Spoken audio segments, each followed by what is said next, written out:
Welcome to the Love Irish Food Green Ireland podcast series. This is episode 8, where we're heading for the future. We have industry leaders joining us today to discuss the building strategy for a future Ireland. I'm your host, Conall O Moráin. Love Irish Food is dedicated to sustainable, local Irish food and drinks brands that supports the many thousands of local jobs and communities that depend on our Irish food industry. Visit loveirishfood.ie for a full list of your local brands. In this series, we're looking at topics affecting the Irish food industry, ranging from the shop local movement, funding, selling online, digital marketing, and so much more. We have exceptional food and drink talent lined up to give you their tips, insights and knowledge, and all in a 30-minute snack size. Today's guests are James Flahavan, Export Manager at Flahavan's, the 230-year-old family business that has sent generation after generation of children off to school full of porridgey goodness. James previously worked in investment banking in London, but wisely found his way back to the family firm based in beautiful Kingle MacThomas in County Waterford. And also in studio is Brian O'Sullivan, MD, Retail at Keelings. Brian previously worked as MD at Cadbury Ireland before moving to Switzerland to take up a senior international director role at Cadbury's parent company, that is Mondelez. On his return to Ireland, he became CEO of Fulfill Nutrition, leading the scaling of this Irish startup company to treble its consumer sales. But now, as I say, he's MD Retail at Keelings. You are both most welcome. I'm going to ask you to do the impossible, either of you, both of you. Tell me about the future. We'll start with the lotto numbers. Let me go back, actually. Brian, I'll ask you first of all, trying to forecast the future in the food industry. It is, maybe you won't agree with me, a fashion industry. Were you ever able to predict the fashion, or were you a follower of fashion? Yeah. I think, Conall, whatever hope you'd have had of forecasting the future pre-COVID, I think coming out of COVID is a lot more difficult. And I think, what's facing us and our industry and every industry is quite a turbulent exit of COVID, rather than, people mention the COVID recovery, which sounds lovely and smooth. I think it will be a lot more turbulent than that. So for me, the key is to be agile on the way out and, have your plans by all means, but be quick to change them as things change and the landscape changes. When you say have your plans, which is all and well, that reminds me of business plans. They don't really mean an awful lot when the fan starts being hit. Yeah. So you say agile. Mm-hmm. Now, we're trying to learn from this podcast series. What in your head does agility mean to an early to middle stage food company? I think it's a blend of this thing of having a plan and then being able to adjust it, I think. So have plan B. Yeah, exactly. It shouldn't be, an excuse not to plan, and it shouldn't be, stick to the plan regardless at all costs. I think the key thing is to have your plan, know where you're going, be able to explain that to employees, to everybody in the company and customers and so on. And then as the landscape changes, to be able to adapt really quickly to what new things come at you. And I think especially in COVID, we're still learning. I think every day is a school day post coming out of COVID, and nobody's really quite sure where the consumer is going to finish up and how their lifestyle will change as a result of it. But if you tell me that you're not sure, that means that we have to make it up, because people want to know, people need to know, and you have such a long history in the business, across many businesses in the food industry. You must have some feeling for it. Well, I think the key trends don't really change. The trends that were there pre-COVID, they've just been accelerated during COVID. So you have the healthy food trend, you have sustainability, which is, a key thing. You have online retailing, which has taken off and accelerated during COVID. And all of those trends will stay in place. So, to plan for those is the right thing to do. I think how people's lifestyles will come out of COVID is still uncertain. And I think, even people who are in the food service industry are finding it difficult to, first of all, to guess where will consumers go. Will they all be happy to come back and eat in restaurants as they were before? Or will there be a blend now of actually I saved a load of money during COVID and we cooked at home, and that became an event in itself. So, how will that blend work coming out of COVID will have a big impact. And you've also the working from home element. So that has changed eating habits, people buying more in the supermarket, bringing it home and eating at home. Now as people go back into the office, how often they go back to the office, will they buy food now on the go again, or will it be a blend of the two? It is complicated, isn't it? James, one of your hats is that you are the export manager for Flahavans. And I do know about Flahavans that there is an online element to it.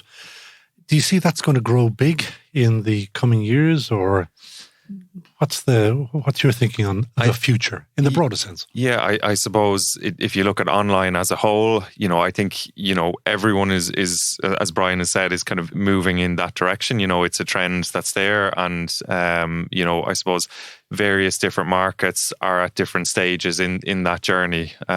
So if we look at some of our, one of our better markets is say in South Korea, the majority of our sales there are via online retail. And I think...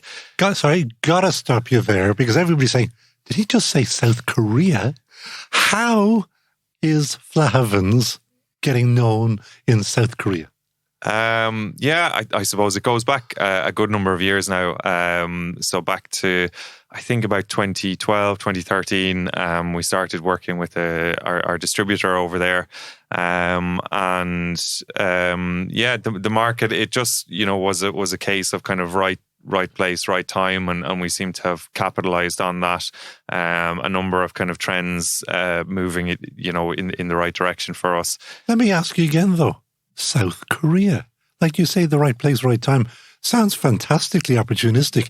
But why did you choose South Korea? Well, like I said, it was we were introduced to a distributor who had just she had just finished an MBA in Trinity, and was she's Korean herself, and she was looking to establish a business in Korea to bring. She'd lived here and she knew how good quality of food produced in Ireland was, and she, Go and get the ad out, and Flahavans, and obviously and ourselves. So she wanted to bring the quality of Ireland, especially from a food and drink perspective, back to her native Korea. And then we were one of the kind of products that worked. I suppose there was quite a niche of products that would work from a distance and time point of view. So for us, our products are all ambient, at least 12-month shelf life on it, so they can sustain a sea voyage of, somewhere between 60 to 80 days roughly. At the moment would be the kind of variation in the sea freight to get it across. So it just started off small. We were working with some online retailers at the start, and it just grew and grew. And she told me a statistic there recently that it's something like 60% of all grocery shopping is done via online now in Korea. So I suppose I look at that as a much more advanced market into online compared to where we are at the moment. And then if we look at our neighbours in the UK, there's a good number of the retailers that have, very good online platforms, and there'd be, a couple of dedicated online retailers as well. So I think the penetration of online shopping is a bit higher in the UK, and I think it's only moving in that direction. So it's really us. When we set up our, you refer to the online shop, it's very much in its infancy. I suppose we just felt that, as Brian said, it's just the right thing to do, that we have some kind of platform that we can go direct to consumer with, because, we do get consumer queries a lot of the time saying, I can't find this product or that product. Can you tell me where to get it? And we could never supply them directly. So this is now an outlet to try and address that need. We have skipped over kind of the C for COVID word, but B for Brexit. We have to face up to it, and it just never, it's the gift that doesn't stop giving in the wrong way. I presume Brexit is not going to get any easier for Flahavans.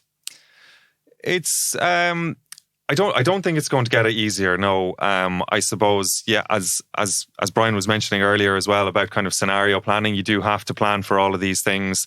I suppose Brexit was a really challenging one because a lot of the time the rules were changing, week to week. Still are. You make one plan. and then they change, and then you make another plan and it changes again. So yeah, you're constantly having to be agile to that and adapting to the news as and when it happens.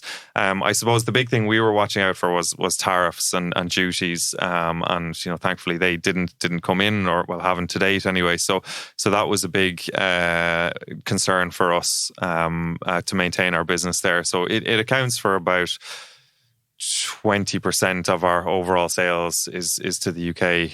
So That's it is chunky. very significant. Chunky, yeah. So we weren't going to, we weren't willing to kind of let it go without, some element of minding to it. But can you then, because other people are trying it as well, can you divert out of the UK if needs be? Because as we record, the whole Brexit thing has become so uncertain again, and we may be heading into some form of a trade war.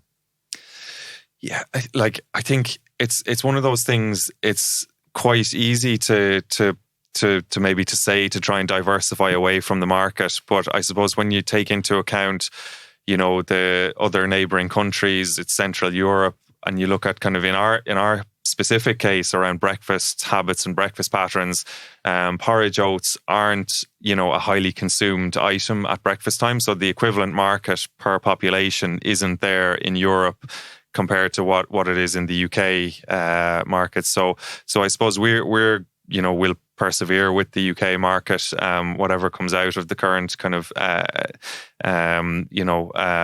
exchanges. And I suppose we will continue to go after some of the European markets, but they will take time to develop and to try and bring online. I, wearing another hat, am always in contact with business leaders across the island, and I do know one of the other big issues is employment or lack of employees. Are either or both of you facing that? And if so, what do you think you can do about it in the midterm? Brian? Yeah, no, I mean, it's a huge issue. It's probably the biggest issue, I think, of the day today. And the issue isn't just with us, as a supplier and a producer. It's actually right through the chain. And I think it's getting worse as we currently sit here. It's very hard to understand how the PUP is still being paid when there's such a shortage of labour. But I'm not even sure that the PUP will, coming off, will fix the scale of the labour issue. I think, when you get down to the nuts and bolts of it, there are restaurants that are not open on Mondays and Tuesdays because they've no staff, they've no chefs. There are restaurants closed on weekends because they don't have staff. There are deliveries not being made because there aren't enough drivers, and you go on all the way through the chain. And it's not just an Irish problem; it's a European-wide problem. I mean, we've seen a lot of the coverage of the UK and drivers and the issue with drivers there. And they're short 76,000 drivers in the UK, but they're short 120,000 in Poland. So where we used to get migrant labour coming from Eastern Europe, that's no longer available because there's plenty of work there. So it's a much bigger problem, I think, than and we'll see it unfold, I think, over the coming months. And that's the problem. So what's the solution? I think the solution is innovation, really, and it's up to everybody, I think, to innovate in terms of, can you automate more of the processes? Can you streamline processes more? How would you say now in Keelings, how could you automate it more? I mean, it's very difficult with fruit because fruit is a very delicate product. And, we're looking at, what are our processes for from the fruit, coming off the plant all the way through the system and out the front end to see how can we make that even slicker and therefore reduce the requirement for labour. But we'll always need plenty of labour. That's, the very nature of it. And on the farm, it's much more difficult because it's even more manual on the farm. But we're always looking at how can we make it better? How can we automate it? Ultimately, getting the right quality out the other side. And then what innovative ways can we attract labour? So, we're competing against other industries, other sectors, and we need to be top of our game in terms of recruiting. So we need to provide a good atmosphere, a good environment for people to work at their best for a fair wage. And I think, that's going to be a challenge as wages go up and demands go up around the industry. I think that'll be a major challenge. And James, I'm presuming from a level of ignorance that you're reasonably well automated. in Kilmacthomas? We have some level of automation, yeah. So packing lines, things like that would be quite automated. I suppose we are probably a little bit insulated from the current kind of labour shortage. We have our kind of workforce that's been with us, quite a long time, and a lot of them kind of, it might have been their parents would have worked, or fathers would have worked with us, and now, their children are working in the business as well. So, we have, quite a good connection, I think, into the local environment in rural Waterford. We still probably want to have a good working environment, and have good facilities for staff, and treat people the right way. You are listening to the Love Irish Food podcast. For more information, visit www.loveirishfood.ie. I'm going off on a little limb here, and I wonder whether you know the answer. The company, Flahavan, has a magnificent heritage, 230 years. Is there by any chance a family or families that have worked since the very beginning, generation after generation? I know it's a big ask. Well, other you can plead the fifth if you want. I don't think we have records going back that far. I know my dad is really into archiving, and he's but it's a tremendous tribute to you that you keep families. Like, that is what any business should really aspire to. That it's you're good enough for my mum and dad. I think I'll go there as well. Yeah. No, it's something that we're kind of really, really proud of. And recently we've actually done some kind of some photography in the business around some of the families that have been working with us over the years. So whether it's gotten back in a grandparent, a father, and a son, and have kind of the three generations maybe that might have worked there. Some of them still with us, obviously. So we've tried to do things like that to kind of maybe highlight some of that kind of the family nature of the business. It's outside of the Flahavans family as well. It's all the families that we're connected to, our suppliers, our oats growers, and staff as well. So yeah, it is a properly sustainable type business, isn't it?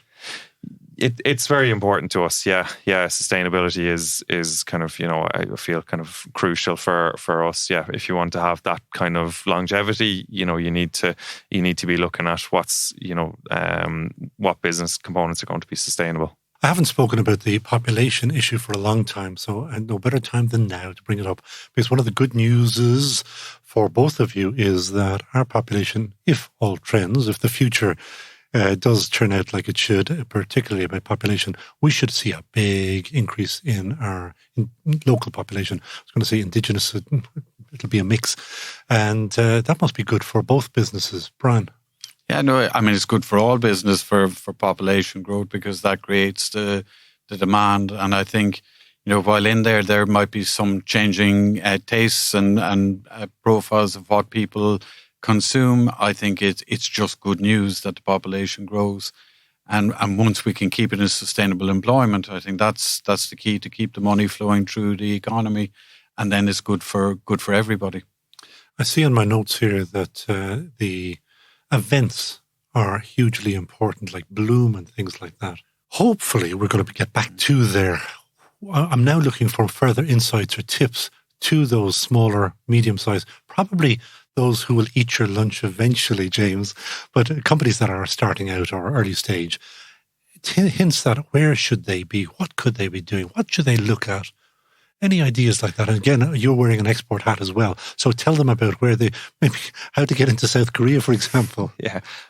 Well, I suppose the like mentioning there about events, I think, we've all been kind of in hibernation, I think, when it comes to events for the last 20 months, and we're kind of looking forward to getting back to some of those like the Blooms of this world, which are really good consumer events, because I suppose from our point of view, we would have felt that they're a kind of a consumer facing event where you get to spend time with the consumer, and they can talk to you and tell you whether how stories about your product or how they interact with the brand, and they don't know who you are, and it's a good reason for us for all of our staff who wouldn't necessarily be consumer facing to go up and spend a day or two on the stand and to be on the front line and talk to people and be advocates for the brand as well.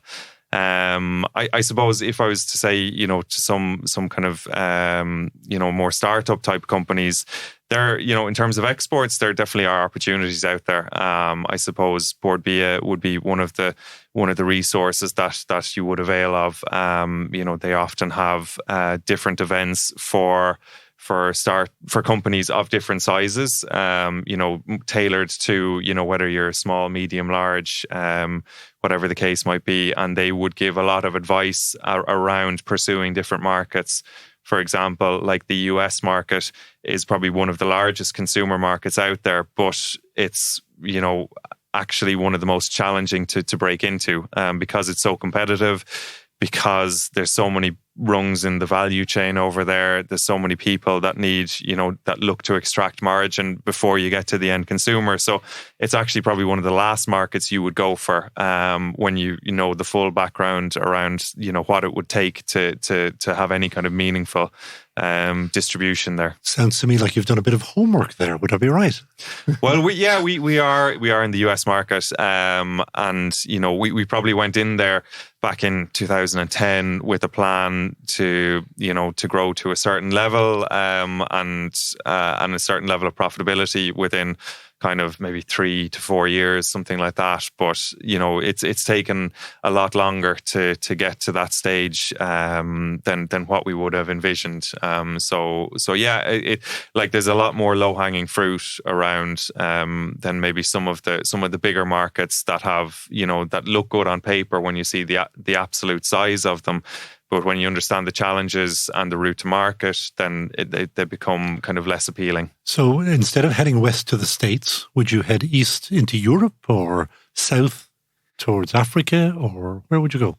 I suppose I would feel kind of, Europe is probably a good starting point. I suppose there are markets there that are, all markets are competitive. There might be some that would be a little bit easier to get into.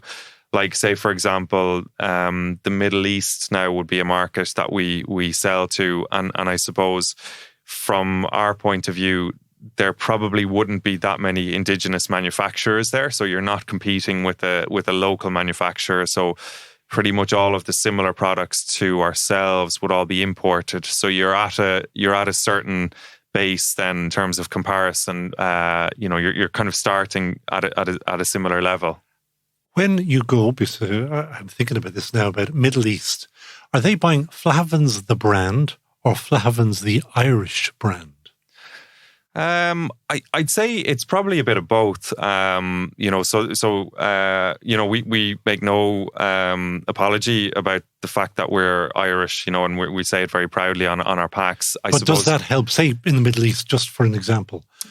I think it does, yeah. I suppose Ireland has a very good reputation for quality, food quality abroad. And maybe we don't give ourselves enough credit for it here, but our international reputation would be, second to none. We have a really good food quality reputation. So it does carry a lot of weight, the fact that it originates in Ireland. Brian, I think that you and I might be a little bit older than James. So what I'm hearing there is, well, if you go back decades now, Irish food did not have the cachet that it has now. There's no doubt that the world has changed so fundamentally in this country vis-a-vis our food and our food brands. When you are selling your fruit with Keeling, are you promoting an Irishness, and how can you promote that frequently it's going to be imported fruit? Yeah. First of all, we have, 450 acres of farms here in Ireland. So that is our core of our business, is producing Irish fruit. And that means an awful lot to consumers, particularly in strawberries. I think Irish strawberries has a cachet in the world, full stop. Exactly. And Keelings are the best of the Irish strawberries. And I'm sure you'll agree. But I think that's something that can be built on, really, because if you think of the sustainability agenda, which is about, reducing travel, reducing energy and so on, the more locally produced product that's available for consumers will only help in that regard. So it's about the quality, number one, and then getting closer to the market being secondary.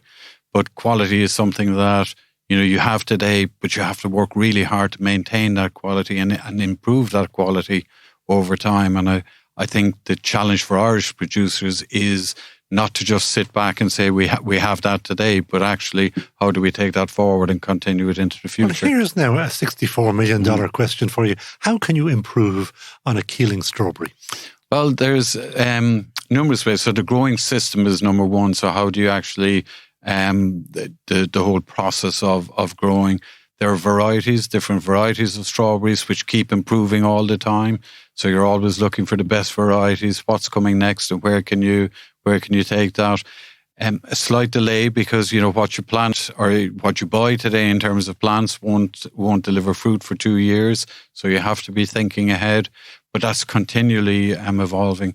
I mean, to give you an example, Conall, the berry category has doubled now in 10 years in size. And is that the health kick thing? It's the health kick thing, but quality. Quality is key. If you think of it, you mentioned having your Flahavans in the morning. If you have nice blueberries, you'll put in more blueberries. I see blueberries going on to the Flahavans porridge at home. Indeed, I do. Exactly. And if they're particularly nice, there'll be an extra few go in. So it's an expandable category from that perspective.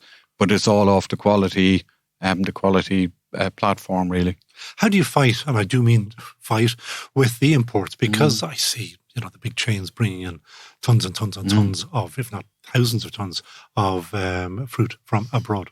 Yeah, I mean, there's a natural piece, which is, you're in season and you're out of season. So that causes an issue. But you can extend the season through, we have heated glass, which gets us product as early as March and continues into as late as October. So we're stretching the season or the Irish season. So that's one way of doing it. The second way is you have to remain competitive. So, you have to continually invest in new methods of growing, into automation where possible and so on. So it's a mixture really of investment and then extending that season so that you can compete with imports. And innovation, I'm going to ask both of you this, innovation on the product range. Obviously, you should always be looking to expand the product range. What are you doing, particularly on fresh fruit, Brian? Yeah, I mean, the key thing, if you think of quality being the key, so how do you improve quality? So you have your varieties and you choose what varieties. You continually invest in R&D so that you're producing new plants for seasons to come yet. And then within the growing system, how you can improve your yield, therefore you're getting better cost, and therefore you're more competitive in the market. So you get all that lined up, and then there's also innovation in how you work as an organisation, not just in regard to the product itself, but how you satisfy customers' needs, how you maintain that level of service to customers, how you help the consumer realise how they can use fruit in different ways, different meals and so on. And then you're expanding the category all the time. And I think those two areas are areas where we can invest a lot now. So actually, if we can get people to use fruit more, you're going against the health trend, which is there. You're getting your 5 a day, and then you're growing the categories, and then everybody gets excited. You know, that 5 a day was made up. We should be having not by me now. No. Should be. No, I think that was actually a marketing campaign, which is fantastic. But we should be eating 10 a day or 15 a day. It's actually one of the challenges at the moment is that, of course, there are people who don't have their 5, but that to move them beyond the 5. James, back to innovation on your side, like rolled oats, and there are many ways of consuming them. But can you go even broader? Well, yeah, I think you can. So we launched a product there last year, which was an oat drink. So it was new for us, because we're very rooted in kind of the food side. So we brought out a range of 3 different oat drinks. We have a barista one, an organic, and a vitamin rich. You better give the brand name. Oh, well, a Flahavan's oat drink, obviously. And I suppose, the barista one has really kind of coincided with the kind of movement towards, all the outdoor cafes last year, coffee shops, and horse boxes that popped up around the country, and more people are looking for a for whatever reasons, whether it be environmental, looking for something that's kind of either vegan or vegetarian option. This is going to upset your neighbours in Waterford, who is big dairy county, and you are replacing their lovely milk with lovely oat milk.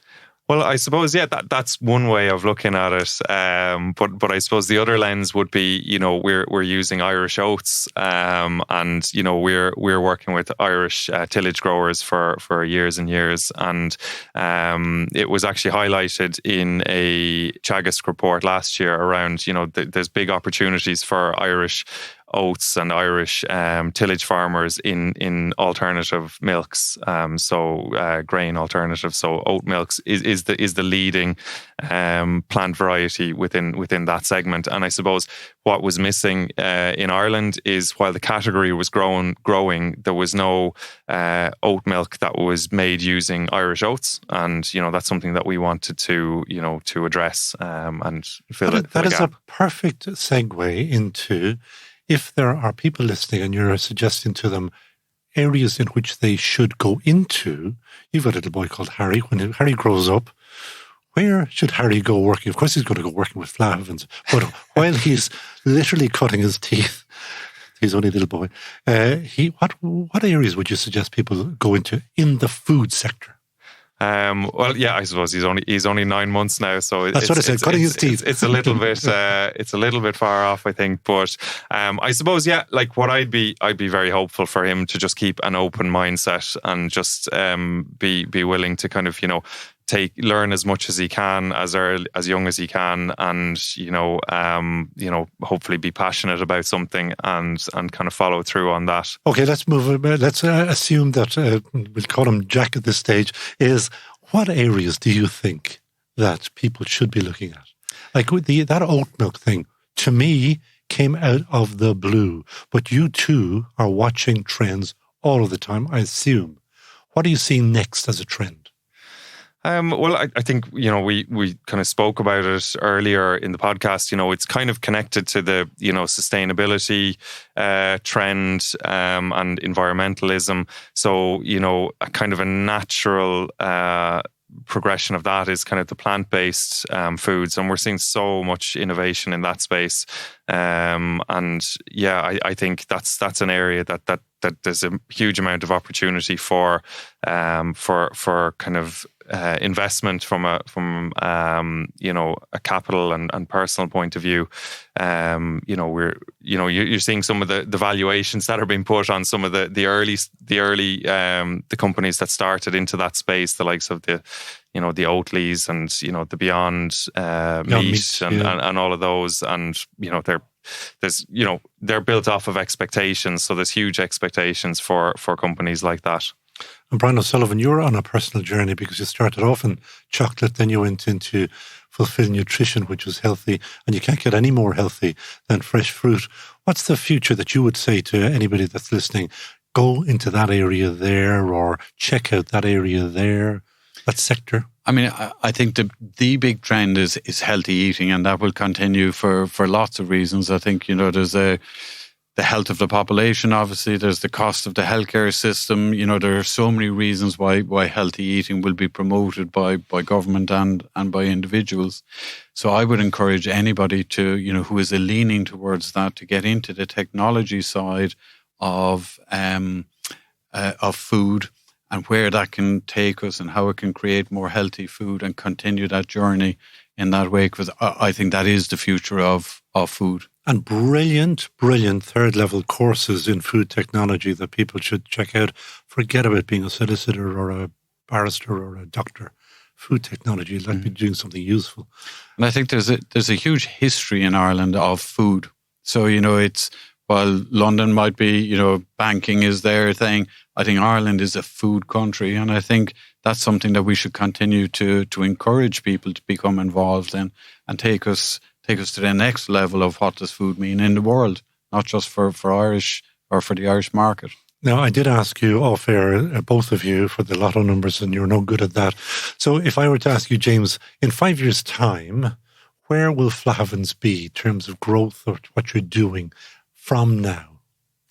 I suppose from my own point of view, I've always looked at more the export side of the business than the domestic Irish market side of the business. So I'd be personally hopeful that the exports would be, getting up to about 50% of our company turnover, from where they are at the moment, closer to about 30%. So that's something that we're kind of looking towards and putting kind of resources maybe behind.